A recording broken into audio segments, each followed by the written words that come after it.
नमस्कार, desert storm से मैं विमल शर्मा।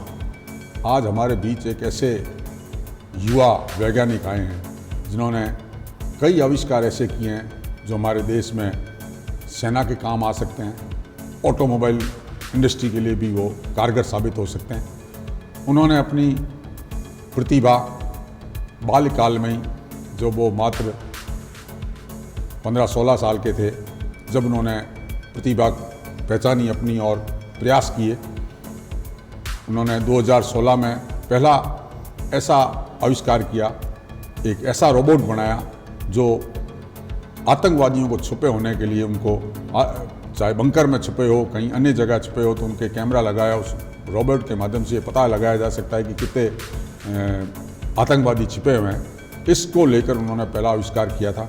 उसके बाद वे लगातार करते रहे और हाल ही में वो 3 उनको पैटर्न मिल चुके हैं।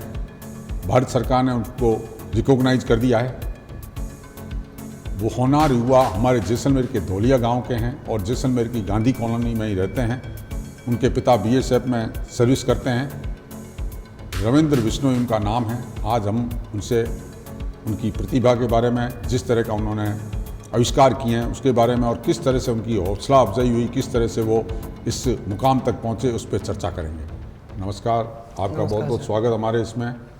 आप अपनी कहानी, जो आप बाल अवस्था से जिस तरह से आपने, जो आप अपनी जुबानी ही हमें बताएंगे किस तरह से आपने ये आज जो पैटर्न हासिल किया है और किस तरह से आगे आप भविष्य को लेकर कहेंगे, आप ही अपनी जुबानी बताएं। नमस्ते। जैसे कि सर ने बताया, मेरा नाम रविंद्र बिश्नोई है और मैं काफ़ी सालों से 7-8 सालों से ये सारा काम करता आ रहा हूँ। जो सबसे पहला मेरा आविष्कार था वो सर ने बताया एक रोबोट था। बेसिकली हम सब ने देखा है कि काफ़ी बार होता है कि हमारे सेना के जवान बंकर में जाते हैं और बंकर में आतंकवादी घात लगा के बैठे होते हैं, उन्हें पहले से कोई इन्फॉर्मेशन नहीं होती। तो उस प्रॉब्लम को सॉल्व करने के लिए मैंने एक ऐसा रोबोट बनाया था जो कि बंकर में जाएगा और पहले पूरी स्थिति का जायजा लेगा कि इस बंकर में कितनी जगह है, यहाँ पे कौन कौन बैठा है, और फिर एक रिपोर्ट भेजेगा और उसके माध्यम से हम ये डिटरमाइन कर सकते हैं कि अंदर कोई है कि नहीं है, और उसके बाद हम ऑपरेशन को कैरी कर सकते हैं। ये जो सबसे पहला मेरा इन्वेंशन था ये 2016 में मैंने किया था। इसके बाद मैंने काफ़ी सारे इन्वेंशन किए हैं, जिसमें से जैसे कि सर ने बताया कि अब तक मेरे को टोटल 3 पेटेंट ग्रांट हो चुके हैं। बेसिकली पेटेंट ग्रांट एक ऐसी चीज़ होती है कि जिसमें गवर्नमेंट ऑफ इंडिया आपको रिकॉग्नाइज करती है कि हाँ, जो आपने ये जो डिवाइस बनाया है वो इस दुनिया में अब तक का सबसे नोवल डिवाइस, मतलब जो आपने बनाया वो नोवल है बिल्कुल, वो पहले कभी एग्जिस्ट नहीं करता, ना उसका इंटरनेट पे कोई वो होगा रिकॉर्ड, या ना किसी बुक वगैरह में रिकॉर्ड होगा। तो वो अपने आप में काफ़ी बड़ी चीज़ है। इसके बाद भी मैंने काफ़ी आविष्कार किए थे। रोबोट के बाद बुजुर्गों को काफ़ी चलने में दिक्कत होती है भीड़ भाड़ वाले इलाकों में, तो जो रोड के बीच का जो डिवाइडर होता है उसको एक एस्केलेटर के फॉर्म में देने के लिए भी एक ऐसा मैंने आविष्कार किया था। साथ ही साथ उसके बाद भी जो मेरा जो सबसे पहला पेटेंट ग्रांट हुआ था वो आप यहाँ पे देख सकते हैं। इस पेटेंट का नाम है व्हीकल हॉर्न कंट्रोल असेंबली। ये जो सबसे पहला मेरा पेटेंट ग्रांट था, ये बेसिकली एक ऐसी प्रॉब्लम को सॉल्व कर रहा है जो काफ़ी बड़ी है आज के टाइम में।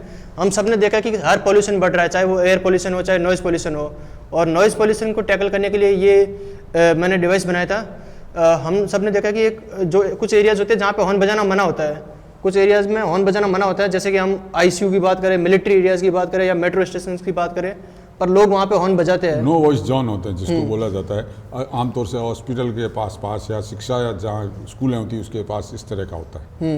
तो और अभी हमारे पास आपने भी देखा होगा कि एक ही सॉल्यूशन है कि बड़ा सा बोर्ड लगा होता है कि यहाँ पे हॉर्न बजाना मना है और आपने बजाया तो आपको फाइन लगेगा। इसके अलावा कभी आपने कोई सॉल्यूशन देखा है? नहीं, ऐसा कोई नहीं देखा। तो उसी सॉल्यूशन को मैंने यहाँ पे डेवलप किया है, जो कि मैंने पेटेंट सर्टिफिकेट भी दिखाया था, व्हीकल हॉर्न कंट्रोल असेंबली। तो ये क्या करता है कि जैसे मोबाइल फ़ोन के जो सिग्नल जैमर्स होते हैं कि जहाँ पे वो जैमर लगा होगा उस एरिया में कोई भी मोबाइल फ़ोन काम नहीं करता, वैसे ही जहाँ पे ये डिवाइस लगा होगा उस एरिया में कोई भी गाड़ी का हॉर्न काम नहीं करेगा, और जैसे ही वो गाड़ी उस एरिया को छोड़ेगी तो वहाँ पे उस गाड़ी का हॉर्न ऑटोमेटिकली वापस काम करना चालू कर देगा। तो ये डिवाइस का पेटेंट मुझे सबसे पहले ग्रांट हुआ था। इसके बाद जो एक पेटेंट ग्रांट हुआ था वो एक ऐसा डिवाइस था जो कि ग्रीन एल्गे, आपने देखा होगा, जो काई होती है, जो पानी गिरता रहता है तो नीचे जो हरा हरा जम जाता है, वो काई ऑक्सीजन बनाती है पर बहुत कम मात्रा में बनाती है। तो मैंने एक ऐसा केमिकल का इजाद किया था जो कि उस जो ऑक्सीजन बनाने की जो उसकी कैपेसिटी है उसको लाख गुना से बढ़ा देता है। मतलब कि फिर वो एक पूरी मैंने रिसर्च की, एक मशीन बनाई जो कि मेरे इस पूरे हाइपोथेसिस को प्रूव करती है, और उस मशीन का जो रिजल्ट था उसके अनुसार वो 50 ग्राम काई 26 छोटे जो पौधे होते हैं इस साइज़ के, उनके बराबर की ऑक्सीजन बना सकती है। तो ऐसा भी मैंने एक आविष्कार किया था। और अभी जो सबसे लेटेस्ट जिसका पेटेंट मुझे आज ही ग्रांट हुआ है गवर्नमेंट ऑफ इंडिया की ओर से, हमारे कैमरामैन से कहूँगा कि इनके जो सर्टिफिकेट है उनको नज़दीक से दिखाए, ताकि हमारे दर्शकों को पता चले कि किस तरह से ये इन्होंने आविष्कार किया, उसका इनको प्रमाण पत्र मिला है। तो यहाँ पे आप देख सकते हैं कि ये जो पेटेंट है इसका नाम है रिट्रैक्शन ऑफ साइड स्टैंड। तो एक बहुत ही बड़ी प्रॉब्लम ये है कि जो बाइक एक्सीडेंट होते हैं उसमें से जब एक रिपोर्ट आई तो पता चला कि ऑलमोस्ट 28% जो बाइक एक्सीडेंट होते हैं वो इस वजह से होते हैं कि बाइक का जो हमारा साइड स्टैंड होता है वो हम नीचे रह जाता है, हम भूल जाते हैं उसको ऊपर करना, और जब हम बहुत तेज़ स्पीड में टर्न ले रहे हैं और वो टकरता है तो बाइक अनबैलेंस होती है और इंसान की वहाँ पे मौत भी हो जाती है। तो हर 100 में से 28 मौत इसकी वजह से हो रही है, तो ये काफ़ी बड़ा नंबर है। तो इसी को सॉल्व करने के लिए मैंने एक ऐसा डिवाइस बनाया है जो कि बेसिकली क्या करेगा, बाइक का जो साइड स्टैंड होता है उसको ऑटोमेटिकली ऊपर कर देगा जैसे हम बाइक को स्टार्ट करने वाले होंगे, और उसको ऑटोमेटिकली नीचे कर देगा जैसे हम बाइक को रोकते हैं। और साथ ही साथ इसमें 4 तरीके के फेजेज है, मतलब मशीन है ख़राब हो सकती है, और अगर हम जिस प्रॉब्लम को सॉल्व कर रहे हैं उसी में अगर हमारी मशीन ख़राब हो जाती है तो वो काफ़ी ख़राब चीज़ होती है। ऐसा ना हो इस वजह से इसमें 4 ऐसे सिस्टम हैं कि अगर पहला सिस्टम फेल हो गया तो दूसरा सिस्टम उस काम को संभालेगा, दूसरा फेल तो तीसरा, तीसरा फेल तो चौथा, और उसके बाद अगर वो भी फेल हो गया गलती से तो मैनुअल वार्निंग दे देगा कि वो सिस्टम ख़राब हो चुका है, आप स्टैंड अपने पैर से ऊपर कीजिए। कहते हैं कि बुद्ध के लक्षण पालने में दिखते हैं। रविंद्र को देखकर, रविंद्र की कार्य प्रणाली को, उनके जो इन्होंने आविष्कार किए उसको देखकर लगता है, ऐसा ही लगता है जब वो मात्र 15-16 साल के थे, एकदम बाल्य अवस्था में थे, जब उन्होंने इस तरह का पहला प्रयोग किया था, पहला आविष्कार किया था। तो वो किस तरह से पढ़ाई कर रहे थे, किस तरह से आपको लगा कि मैं इस क्षेत्र में मेरे में ये प्रतिभा है, उस बारे में कुछ बताएं। जी सर, तो मैं जब यहाँ पे आया था जैसलमेर में, मैं जब 7th क्लास में था तब आया था, और मैंने एयरफोर्स स्कूल में एडमिशन लिया था। और क्या था कि मैं गांव में पढ़ा हुआ था, हॉस्टल्स में पढ़ा हुआ था, तो मेरे को इस इन्वायरमेंट का वो था नहीं, तजुर्बा नहीं था। और मैं जब यहाँ पे आया तो मैं काफ़ी डिप्रेस टाइप का हो गया था कि यहाँ पे तो ये काफ़ी होशियार लोग हैं, और उसकी वजह से मैं अच्छे से पढ़ाई नहीं कर पाया। और मैं आपको बता दूं कि राइट टू एजुकेशन की वजह से मैं 7th और 8th पास किया हूँ, सारी की सारी 6 सब्जेक्ट में फेल होता था मैं।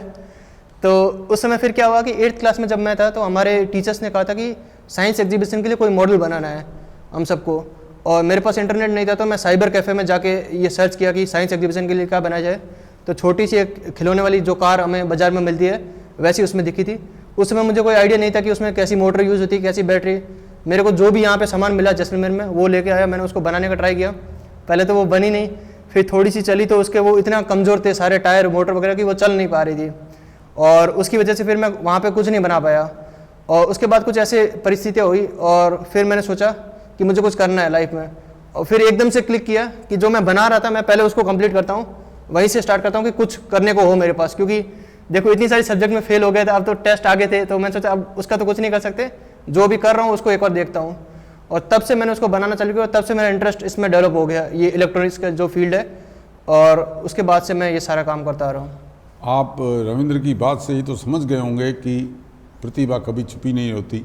7वीं 8वीं में फेल होने के बावजूद इन्होंने को अपनी प्रतिभा को पहचाना और इन्होंने मेहनत की, मेहनत को कभी नहीं छोड़ा, और मेहनत करके ये आज इस मुकाम पे पहुँचे कि आज ये पूरे देश में जाने जाते हैं। हमारे जैसलमेर का इन्होंने नाम रोशन किया है। मैं आपसे जानना चाहूँगा कि आप भविष्य में क्या सोचते हैं इस देश के बारे में और क्या करना चाहते हैं। जी सर, तो देश के लिए मेरे मतलब जो मन में एक भावना होती है, एक जो हमारे जवान होते हैं जो देश के ऊपर, देश की जो सीमा सुरक्षा है उसके ऊपर खड़े होकर वहाँ पे रक्षा करते हैं, और देश के अंदर जो लोग रहते हैं उनकी भी इतनी रिस्पॉन्सिबिलिटी बनती है कि वो देश को डेवलप करें, और वो मेरे में काफ़ी पहले से है। और मेरे फादर भी BSF में है, तो मेरे अंदर वो कूट कूट के भरी है वो देश के प्रति भावना। तो उसी के चलते मैंने खुद का अपना एक स्टार्टअप किया है जिसका नाम है कीकी प्राइवेट लिमिटेड। ये गवर्नमेंट ऑफ इंडिया के साथ रजिस्टर्ड स्टार्टअप है, स्टार्टअप इंडिया के साथ भी रजिस्टर्ड है। तो बेसिकली इस स्टार्टअप में हम ये जो डिवाइस मैंने आपको बताया, जो हॉर्न जैमर था, साथ ही साथ जो स्टैंड को ऑटोमेटिकली ऊपर और नीचे करने वाला डिवाइस है, ये बना रहे हैं। मतलब जो ऑटोमोबाइल इंडस्ट्री में जो प्रॉब्लम्स है, जिनकी वजह से एक्सीडेंट्स हो रहे हैं या जिनकी वजह से नॉइज पोल्यूशन वगैरह ऐसे जैसे हो रहे हैं, उन सबको रोकने के लिए हम अभी इस स्टार्टअप के ऊपर काम कर रहे हैं। और ये इसी साल स्टार्टअप इनकॉर्पोरेट हुआ था 8 मई को। रविंद्र, आपने जैसे बताया कि आप भारत सरकार के साथ स्टार्टअप किया है और भारत सरकार के सहयोग से आगे बढ़ रहे हैं, तो वो आप कहाँ कर रहे हैं और किस तरह से कर रहे हैं? जी सर, तो मैं अभी बीटेक कर रहा हूँ, 3rd ईयर में हूँ मैं, चंडीगढ़ इंजीनियरिंग कॉलेज से बीटेक कर रहा हूँ। और वहीं पे इंडियन गवर्नमेंट का ये एक इनिशिएटिव है, अटल कम्युनिटी इनोवेशन सेंटर ACIC। ये ऐसा इनिशिएटिव है गवर्नमेंट का कि जो Tier 2 सिटीज़ या Tier 3 सिटीज़ वगैरह होती है, मैं बेसिकली मोहाली में काम कर रहा हूँ, तो वो Tier 2 वगैरह टाइप में आ जाती है। तो वहाँ पे ये इनिशिएटिव गवर्नमेंट का है कि जो लोग स्टार्टअप करना चाहते हैं, जो कुछ देश के लिए बनाना चाहते हैं, मेड इन इंडिया कुछ करना चाहते हैं, तो उनको सपोर्ट करने के लिए है। और उन्हीं के साथ हमारा स्टार्टअप इंक्यूबेटेड है ACIC राइज के साथ, अटल कम्युनिटी इनोवेशन सेंटर के साथ। और वहीं पे हमारा सारा ऑफिस है और वहीं पे हम सारा ये जो डिवाइसेज है इनके ऊपर रिसर्च कर रहे हैं, इनका डेवलपमेंट कर रहे हैं। और अभी जो हमारा करंट प्रोजेक्शन है उसके हिसाब से 1 या 2 साल में हम कुछ डिवाइसेज को मार्केट में भी ले आएंगे। तो हमारा जो मेन काम है वो अभी वहीं पे चल रहा है चंडीगढ़ में। आपने राष्ट्र के बारे में सोचा, आपने प्रेरणा ली कि मेरे पिताजी सीमा पर रक्षा करते हैं तो हम नागरिकों का दायित्व है कि हम राष्ट्र के लिए कुछ करें। और उसी मूल मंत्र को लेकर आपने जो ये प्रयास कर रहे हैं और स्टार्टअप शुरू किया है और आगे भी भारत सरकार के साथ मिलकर और अन्य प्रकार के भी आविष्कार करते रहेंगे।